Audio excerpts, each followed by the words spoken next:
अस्सलाम वालेकुम। साक्षी खबर में आपका इस्तकबाल है। आज 26 सफरुल मुज़फ़्फ़र है। सुर्खियों से पहले सुनते हैं हदीस शरीफ। बिस्मिल्लाहिर्रहमानिर्रहीम। हज़रत सोबान रज़ियल्लाहु ताला अन्हु से रिवायत है, रसूलुल्लाह सल्लल्लाहु अलैहि वसल्लम ने फरमाया, जो शख्स मुझसे वादा करे कि वो लोगों से नहीं मांगेगा तो मैं ऐसे शख्स के लिए जन्नत का जामिन होने को तैयार हूँ। और अब सुर्खियाँ। देश बचाओ और मोदी हटाओ नारे के तहत सीपीएम ने शुरू की मुल्क भर में मुहिम। विजयवाड़ा में सीताराम येचूरी ने किया खिताब। मुस्लिम रिजर्वेशन की हद 4% से इजाफा किया जाए। असद अवैसी ने तेलंगाना हुकूमत से किया मुतालबा।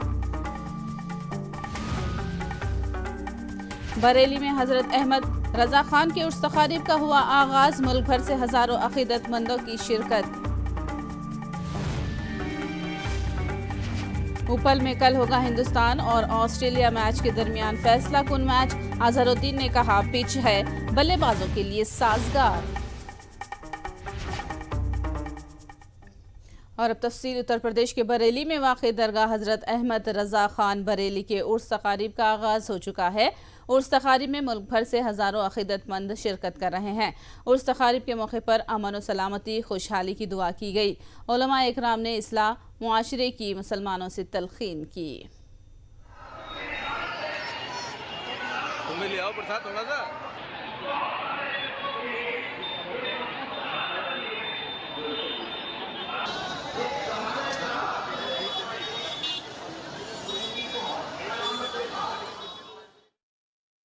में नातिया मुशायरा हुआ था। इसी बीच हुज्जतुल इस्लाम मुफ्ती हामिद रज़ा खान साहब, मुफ्ती आज़म हिंद, रेहान मिल्लत और जिलानी मियाँ साहब के कुलशीफ की रस्म हुई थी।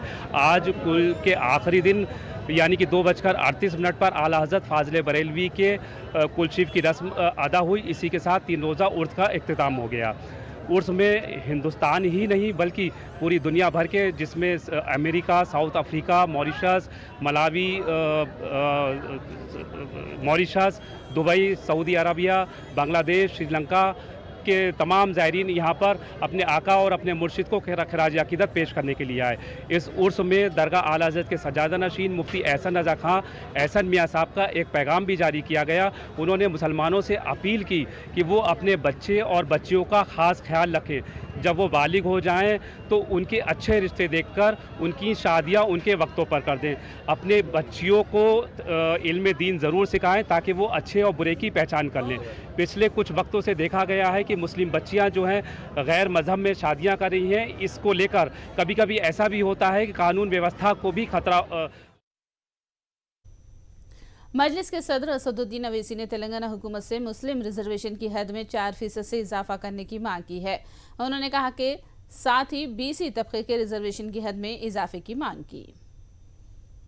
मुसलमानों को 4% से उनका रिजर्वेशन बढ़ाया जाए, चाहे वो 9 हो या 12 हो, मगर 4% नामुनासिब है, हमारे लिए नाकाफी है मुसलमानों को उनका जायज मुकाम दिलाने के लिए। और साथ ही साथ मैं इस बात का भी मुतालबा करता हूं तेलंगाना के चीफ मिनिस्टर से कि हमारे दलित भाइयों का रिजर्वेशन भी वो 15% से 17% होना चाहिए, क्योंकि उनकी आबादी, उनका पॉपुलेशन बड़ा है। तो तेलंगाना में जो हमारे ओबीसी भाइयों का रिजर्वेशन है वो करीब 50% उनकी आबादी है, 37% उनको मिल रहा है। तो हम तेलंगाना की हुकूमत से मुतालबा करते हैं कि तेलंगाना के मुसलमानों का रिजर्वेशन 4% से बढ़ाया जाए।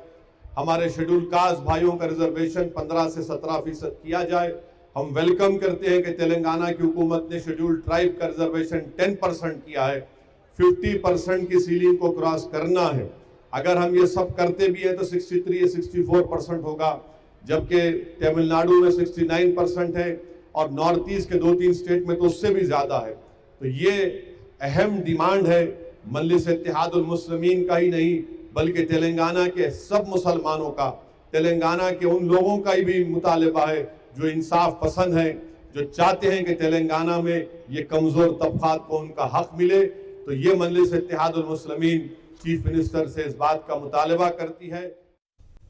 भारत देश को बचाना है और मोदी को इख्तिदार की कुर्सी से हटाना है। इस नारे के साथ विजयवाड़ा में सीपीआई के जलसे आम का इनेकाद हुआ। सीनियर लीडर सीताराम येचूरी ने जलसे से खिताब करते हुए कहा कि उनकी पार्टी करप्शन, फिरका परस्ती और लूटमार के खिलाफ जदोजहद करेगी। उन्होंने कहा कि मुल्क को इस वक्त नफरत फैलाने वालों के खिलाफ जदोजहद करने की सख्त जरूरत है।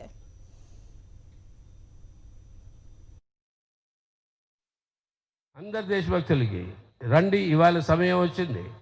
75 సంవత్సరాల స్వాతంత్ర్యం తర్వాత మళ్ళీ ఒక విధంగా ఇవాళ మన దేశాన్ని కాపాడుకునే అవసరం ఉంది. ఆ కాపాడుకునే అవసరంలో ఇవాళ ఇది అనివార్యం. ఈ మోదీ ప్రభుత్వాన్ని గద్దె నుంచి దించాలని, భారతదేశాన్ని రక్షించాలి, భారతదేశాన్ని రక్షించాలి, భారతదేశాన్ని రక్షించాలి. రండి, అందరం కలిసి మన దేశాన్ని కాపాడుకుందాం, మన బ్రతుకుదెరువుని మెరుగు చేసుకుందాం, మోదీ ప్రభుత్వాన్ని గద్దె నుంచి దించుతాం అనే ఖచ్చితమైన సంకల్పం తీసుకుని ఇవాళ మనం ముందడుగు వేయాలి. All over the country, the Central Committee of the CPIM had decided to conduct a nationwide campaign between 14th and 24th of September, culminating in such public meetings as state capitals, with the slogan of Save India, Oust Modi Government, under this slogan. And then what all is happening under this government, which is destroying India's secular democratic character, which is destroying people's livelihoods, and is destroying the economic sovereignty of our country. These are the main issues. अन्नामया जिला रायचोटी में YSR चेयुता scheme के तहत खवातीन की माली मदद की गई। मुस्लिम खवातीन की बड़ी तादाद ने वायएसआर चेयुता स्कीम से फ़ायदा और इस्तेफादा किया। इस मौके पर मुनाकिदा तकरीब से सरकारी विप व एमएलए श्रीकांत रेड्डी, कलेक्टर के अलावा वायएसआर कांग्रेस पार्टी के कायदीन ने शिरकत की। ఇంట్లో మీరు కూడా తోడుగా కొంచెం సంపాదించుకునే ఏర్పాటు చేసుకోవాలి. మీరు నెలకు 5,000 10,000 మీ శక్తి కొద్దీ సంపాదించగలిగితే మీ పిల్లల్ని కానీ కుటుంబాన్ని కానీ ఆర్థికంగా బాగా చూసుకోవాలనేటువంటిదే ముఖ్యమంత్రి ఆలోచన. ఆ ఆలోచనలో భాగంగానే 4 సంవత్సరాలలో మీకు కట్టినటువంటి డ్వాక్రా రుణాలు మాఫీ చేసి దాదాపు 25,000 కోట్ల రూపాయలు రాష్ట్రానికి భారం పడ్డా కూడా క్రమం తప్పకుండా ఆ డ్వాక్రా డబ్బులు మీ అకౌంట్లో వేస్తున్నాడు. సున్నా వడ్డీ డబ్బులు క్రమం తప్పకుండా వస్తున్నాయి. అదే రకంగా చేయూత డబ్బులు 40 నుంచి 60 సంవత్సరాల నుండి చేయూత కూడా వస్తుంది. ఓసీలకి ఈబీసీ నేస్తం కింద, కాపులకు కాపు నేస్తం కింద ఈ రకమైనటువంటి చేయూతలో డబ్బులు వస్తున్నాయి. ఎందుకు ఇవన్నీ అంటే మీరు ఆర్థికంగా శక్తివంతులు కావాలా, స్వశక్తితో మీరు కొద్ది గొప్ప సంపాదించుకునేటువంటి ఏర్పాట్లు చేసుకోవాలా అన్నటువంటిది ముఖ్యమంత్రి ఆశయం. కాబట్టి అదే రకంగా ఈరోజు శుభవార్తలు చెప్పాడు, మన పెన్షన్ వచ్చే వాళ్ళకు కూడా జనవరి నుంచి మళ్ళీ 250 రూపాయలు పెరుగుతాం. ఇవన్నీ సద్వినియోగం చేసుకోవాలి. ఏదో డబ్బు ఇస్తానల్లే ఆ డబ్బు ఏదో దేనికో దానికి ఉపయోగించుకుంటామన్నది కాదు, మీరు ఆర్థికంగా ఎదగాలి. वज़ीर आला जगन मोहन रेड्डी के कुप्पम दौरे के मौके पर अवाम में काफ़ी जोश व खरोश देखा गया। कुप्पम के नौजवानों ने कहा कि अगली मियाद में भी वायएसआर कांग्रेस पार्टी 175 सीटों के साथ अपने इख्तिदार को बरकरार रखेगी। చాలా ఆనందంగా కనబడతా ఉంది. ఇది చంద్రబాబు అడ్డా కాదు, ఇది మన జగన్ అన్న అడ్డా. ఇది కోతలపట్ల వేలాది మంది వచ్చినా సరే ఎంఎస్ బాబు సార్ తరఫున ఈసారి జగన్ మళ్ళీ గెలుస్తాడు. కుప్పంలో చంద్రబాబు ఓడిపోతాడు. చాలా హ్యాపీగా ఉంది. జగన్మోహన్ రెడ్డి కుప్పం రావడం చాలా హ్యాపీగా ఉంది. చంద్రబాబు నాయుడు అభివృద్ధి చేస్తుంటే కదా సార్, చంద్రబాబు నాయుడు అభివృద్ధి చేస్తుంటే కనీసం వాళ్ళ కొడుకు లోకేష్ గెలిపించుకోలేకపోయినాడు. జగన్మోహన్ రెడ్డి 170 స్థానాల్లో అసలు ఇంట్లో ఉండుకొని గెలుస్తాడు జగన్మోహన్ రెడ్డి.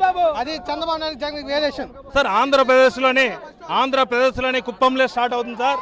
కుప్పంలోనే చంద్రబాబు నాయుడు ఓడించిన తర్వాతే జగన్మోహన్ రెడ్డి గారు మొత్తం 175కు 175 సీట్లు కూడా గెలిచే అవకాశం కూడా ఉంది సార్. ఆయన సంక్షేమ పథకాలు, అమ్మఒడి, రైతు భరోసా, చేయుత, ఆసరాలు, అన్ని పింఛన్లు, ప్రతి ఒక్క పథకాలు సక్సెస్ అవుతుంది. కాబట్టి మన ఆంధ్రప్రదేశ్లో మొత్తం ముఖ్యమంత్రిగా ఇంకొకసారి కూడా గెలుస్తారని కూడా చెప్తా ఉన్నాం సార్. మా జగనన్న ఈసారి ఈ కుప్పంలో మా భరతన్న నాయకత్వం వర్ధిల్లాలని మా మందరూ వేల కోట్ల మంది ఎదురు చూస్తూ మా జగనన్న కోసము ఎదురు చూపులతో ఎదురు చూస్తున్నాము.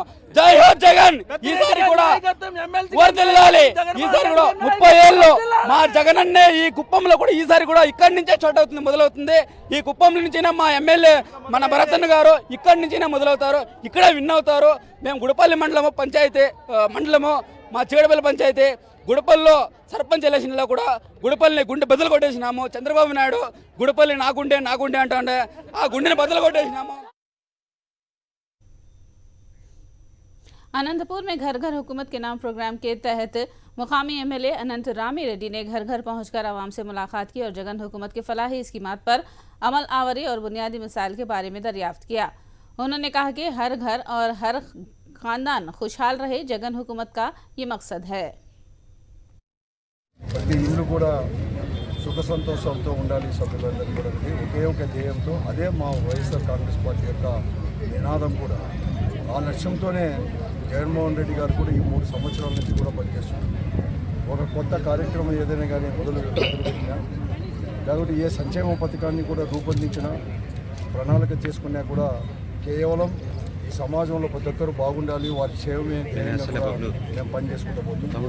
3 సంవత్సరాల 3 నెలలు ఈ రాష్ట్రంలో వైఎస్ఆర్ కాంగ్రెస్ పార్టీ అధికారంలోకి వచ్చేసి మేము కూడా వైఎస్ఆర్ కాంగ్రెస్ పార్టీ తరఫున ప్రజాప్రతినిధికి ఎన్నిక కాబట్టి 3 సంవత్సరాలు కూడా ప్రతి ఒక్కరికి కూడా పేదవారు కానీ ప్రతి ఒక్కరికి కూడా సంక్షేమ కార్యక్రమాలన్నీ కూడా అర్హతే ప్రామాణికంగా.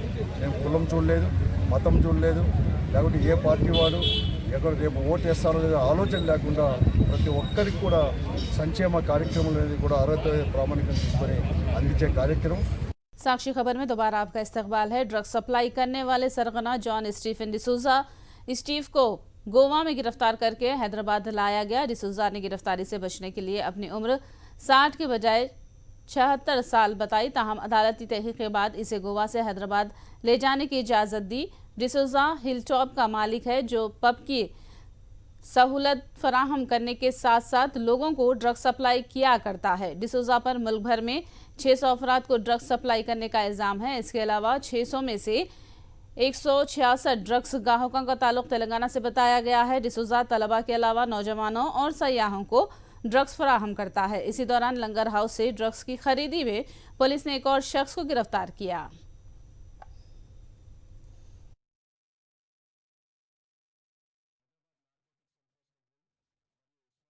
యూనివర్సిటీ పోలీస్ స్టేషన్ ఇద్దరు కలిసి ఒక జాయింట్ ఒక డ్రగ్ సప్లయర్ని పట్టుకోవడం జరిగింది. ఇది క్రైమ్ నెంబర్ 374/22 ఉస్మానియా పోలీస్ స్టేషన్లో ఇది రిజిస్టర్ అవ్వడం జరిగింది. దీంట్లో accused John Stephen D'Souza alias Steve, ఇతను 60 years, ఇతను occupation owner of hill top అనేది ఒక పబ్, హిల్ టాప్ అనేది పబ్, దానికి ఓనర్ గోవాలో. ఇతను డ్రగ్ సప్లయర్ లాగా ఉన్నాడు. ఇది వెగేటర్ అంజునా దగ్గర గోవాలో. అయితే మీ అందరికీ కూడా తెలుసు 16th August ఈ సంవత్సరంలో ప్రితేష్ నారాయణ్ బోర్కర్ అనే ఒక డ్రగ్స్ పెడ్లర్ని పట్టుకోవడం జరిగింది. టీం అంతా వెళ్ళి స్టీవ్ని పట్టుకోవడం జరిగింది. ట్రాన్సిట్ వారెంట్ మీద హైదరాబాద్ తీసుకొని వచ్చాము. बिहार और झारखंड में नक्सली तहरीक खात्मे के दहाने पर पहुंच चुकी है। इन ख्यालात का इजहार मरकजी वजीर दाखिला अमित शाह ने किशनगंज में बीएसपी, एसएसबी और आईटीबी के जलसे से खिताब करते हुए किया। इस मौके पर नुमायां कारकर्दगी पेश करने वाले नीम फौजी दस्तों की हौसला अफजाई की गई।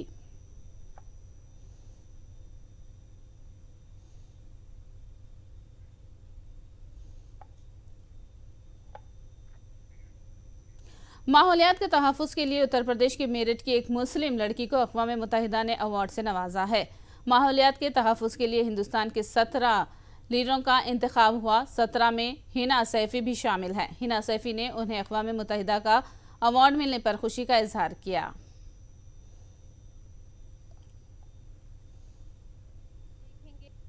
सर मुझे बहुत अच्छा लग रहा है क्योंकि मुझे लगता है जैसे ही मैं आगे बढ़ रही हूँ और लड़कियां भी, उनको भी आगे बढ़ने का मौका मिलेगा क्योंकि गांव में ज़्यादातर लड़कियों को नहीं पढ़ाया जाता था मेरे टाइम में तो। लेकिन अब जैसे ही वो देखेंगे मैं उनको समझाऊंगी, बताऊंगी कि हमारी जो अर्थ है वो कैसे डैमेज हो रही है, हमारे जो अर्थ को जो पोल्यूशन है वो कैसे नुकसान पहुंचा रहा है, तो उसको मैं बताऊंगी तो उनको समझ आएगा। मैं समझती हूँ कि जैसे अगर पर्यावरण के मुद्दे पे बात करें क्योंकि हमारी जो अर्थ है पूरी तरह से बेकार होती जा रही है क्योंकि पॉल्यूशन लेवल बहुत ज़्यादा बढ़ रहा है। तो लोग समझ रहे होंगे कि मेरी बात को सुनकर लोग समझ रहे होंगे कि समस्या कितनी गंभीर है। उन्हें कामयाबी मिलनी चाहिए। हमने इनके साथ में बहुत मेहनत करी है, मतलब हम तो वैसे रह गए, कम से कम बच्चे तो कामयाब हो जाए। हम तो ये चाहते हैं कि कामयाब हो जाए। उत्तराखंड में एक 19 साल लड़की के कत्ल के इल्जाम में बीजेपी के सीनियर लीडर विनोद आर्या के फर्जंद पुलकित आर्या को पुलिस ने गिरफ्तार किया है। 19 साल लड़की रिसोर्ट में काम करती थी। लड़की की लाश को खाई से निकाल लिया गया है। पीर के रोज लड़की का कत्ल किया गया था। बताया जाता है कि लड़की को खैबागिरी के काम के लिए दबाव डाला गया था। मुलजिम पुलकित आर्य के वालिद विनोद आर्य बीजेपी और आरएसएस से ताल्लुक रखते हैं। पुलिस लड़की के कत्ल में बीजेपी लीडर के रोल की तहकीकात करेगी।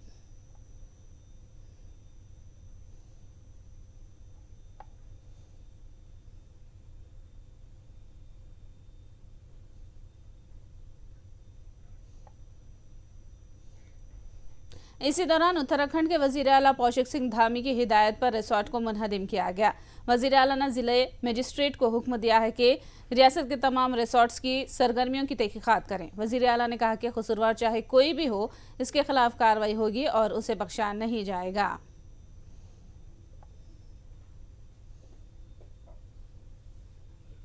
उत्तराखंड के अंदर जितने भी रिजॉर्ट अवैध निर्माण हुए हैं, अवैध तरीके से बने हैं, उन सभी को हमने कहा है, सभी जिलाधिकारियों को इस पर कार्रवाई के आदेश दिए हैं, सभी को कार्रवाई करने के लिए कहा है। और कल जो भी यहाँ पर भी अंकिता हत्याकांड में संलिप्त जो लोग जिनका रिजॉर्ट था, उनके रिजॉर्ट पर भी कार्रवाई हुई है और आगे और भी कार्रवाई होगी। अभी चूँकि फॉरेंसिक और कई सारी जांचें वहाँ पर होनी हैं, इसलिए कुछ चीज़ों को सील करने की कार्रवाई प्रशासन के द्वारा की जा रही है, लेकिन कार्रवाई चलती रहेगी। कल उप्पल के राजीव गांधी इंटरनेशनल स्टेडियम में हिंदुस्तान और ऑस्ट्रेलिया के दरमियान सीरीज का फैसला कुन T20 मैच खेला जाएगा। हैदराबाद क्रिकेट एसोसिएशन के सदर मोहम्मद अजहरुद्दीन ने बताया कि पिच बल्लेबाजों के लिए साजगार है। हैदराबाद में 3 सालों बाद इंटरनेशनल क्रिकेट मैच का इनेकाद हो रहा है। क्रिकेट मद्दा कल के मैच का बेचैनी से इंतजार कर रहे हैं।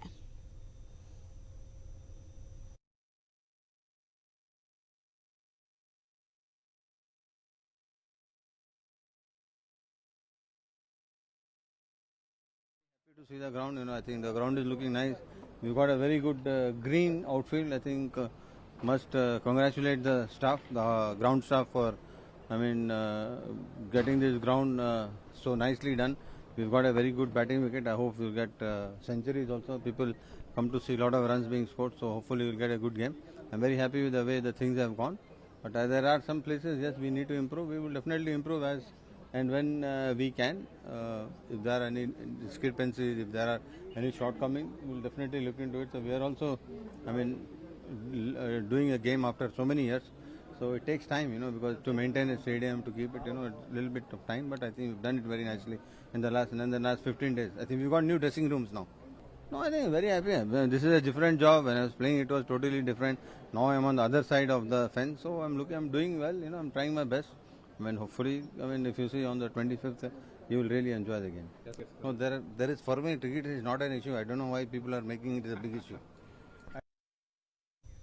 उप्पल में खेले जाने वाले इंटरनेशनल क्रिकेट मैच के पेश नज़र ट्रांसपोर्ट के इंतजाम किए गए हैं ताकि क्रिकेट मद्दाहों को घरों तक पहुंचने में आसानी हो सके। तेलंगाना आरटीसी ने उप्पल स्टेडियम से खुसूसी सर्विस चलाने का ऐलान किया है। वहीं मेट्रो ट्रेन को रात के 12:30 बजे तक चलाने का भी ऐलान किया गया।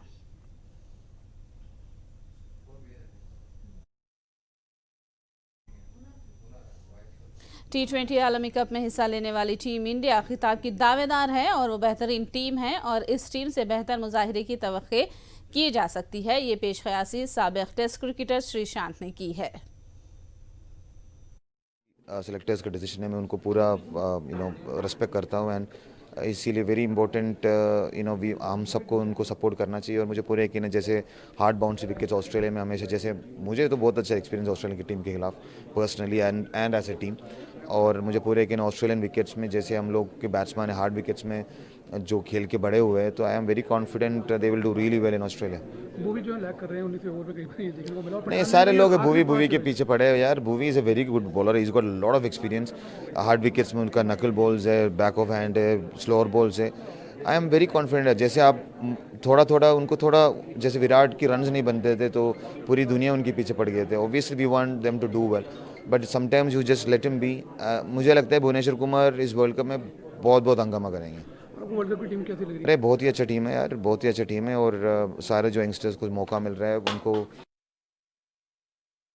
श्रीलंका के साबिक टेस्ट क्रिकेटर मुरलीधर ने कहा है कि आलमी कप में ऑस्ट्रेलिया की विकेटों पर हिंदुस्तान 3 स्पिन गेंदबाजों के साथ खेल सकता है। उन्होंने ऑस्ट्रेलिया को खिताब का मजबूत दावेदार करार दिया।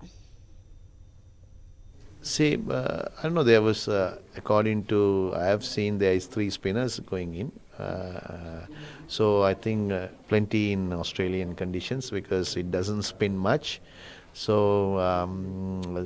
I think spinners will play a big part. Still, I think India got enough spinners to bowl in those pitches. Last question is, who according to you will win World Cup?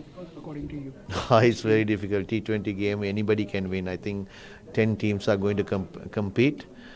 Most of the teams are going to be the contenders, and who does well in that tournament will win the World Cup because it's very hard. But Australia might have a slight edge because they are playing in their home soil. आखिर में सुर्खियां एक बार फिर। देश बचाओ और मोदी हटाओ नारे के तहत सीपीएम ने शुरू की मुल्क भर में मुहिम। विजयवाड़ा में सीताराम येचुरी ने किया खिताब। मुस्लिम रिजर्वेशन की हद 4% से इजाफा किया जाए, असद ओवैसी ने तेलंगाना हुकूमत से किया मुतालबा। बरेली में हजरत अहमद रजा खान के उर्स तकारीब का हुआ आगाज। मुल्क भर से हजारों अकीदतमंदों की शिरकत।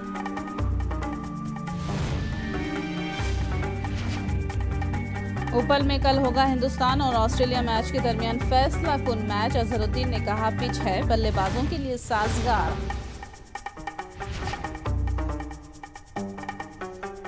साक्षी खबर में फिलहाल इतना ही। साक्षी टीवी पर खबरों का सिलसिला जारी रहेगा।